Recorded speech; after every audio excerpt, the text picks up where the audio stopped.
नाज़रीन, शिकारपुर मां के आम ख़बर ॾींदा हलूं त सिंध अबड़ा वेलफेयर एसोसिएशन सावा जो इजलास मारफानी अबड़ो हाउस बाईपास शिकारपुर में थी गुज़रियो, जंहिंजी सिदारत मरकज़ी जनरल सेक्रेटरी हाजी मीर अमन नवाज़ अबड़ो कई।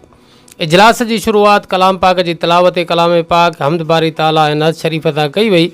इजलास में नए ख़ाली थियल डिवीज़न लाड़काने के सदर की तक़ररी अल्लाह परवेज़ अहमद अबड़ो के नामज़द किया वियो।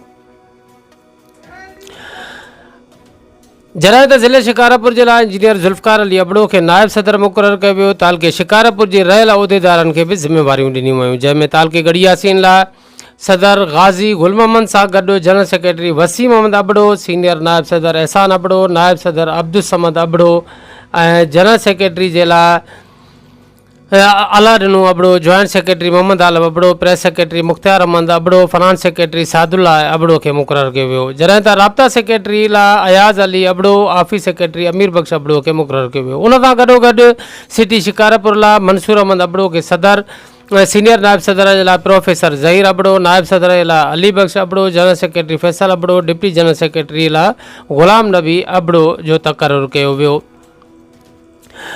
जॉइंट सेक्रेटरी जाहिद हुसैन अबड़ो, मालियात secretary Zakir Hussain Abro, press secretary Ghulam Rasool Abro, राब्ता सेक्रेटरी अब्बास महदी अबड़ो और record secretary Akram Abro, office secretary Sajjad Abro के मुक़रर किया वियो। जॾहिं त तालके शिकारपुर जिला सदर अमजद अबड़ो, सीनियर नायब सदर अब्दुल हक अबड़ो, नायब सदर Jawad Ali Abro, general secretary Sultan Ali Abro, deputy general secretary Babar Ali Abro, joint secretary Javed Abro, मालियात सेक्रेटरी कोसर अबड़ो, राब्ता secretary Alladino Abro, record secretary Izhar Ali Abro, press secretary Zaid Ali Abro, office secretary Zeeshan Ali Abro के मुक़रर किया वियो। उन खां अलावा ज़िले शिकारपुर जे नायब सदर के ख़ाली उहदे लाइ इंजीनियर ज़ुल्फ़कार अली अबड़ो के मुक़रर किया वियो। अवां खे ॿुधाईंदा हलूं त हिन इजलास में डिवीज़न लाड़काने की क़यादत, ज़िले ऐं तालके शिकारपुर की क़यादत पिणु मौजूद हुई। उन मौक़े ते अबड़ा बिरादरी की भलाई लाइ सभिनी पंहिंजनि ख़्यालनि जो इज़हार कियो। इजलास में सावा के मेंबरनि पंहिंजा मसला भी शेयर किया, जिन लाइ गॾियल तौर ते मुशावरत सां गॾु उन्हनि खे यकीन ॾियारियो वियो त जल्द कमेटी जोड़े अवां जा जाइज़ मसला सावा कोशिश करे हल कराइण में पंहिंजो किरदारु अदा कंदी। अॻुवाणनि चयो त असां सावा के कंहिं भी मेंबर के कॾहिं भी दुख सुख में अकेलो कोन छॾींदासीं।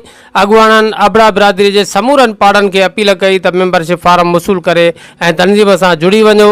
तव्हांजी तनज़ीम सिंध अबड़ा वेलफेयर एसोसिएशन तव्हां सां गॾु हूंदी।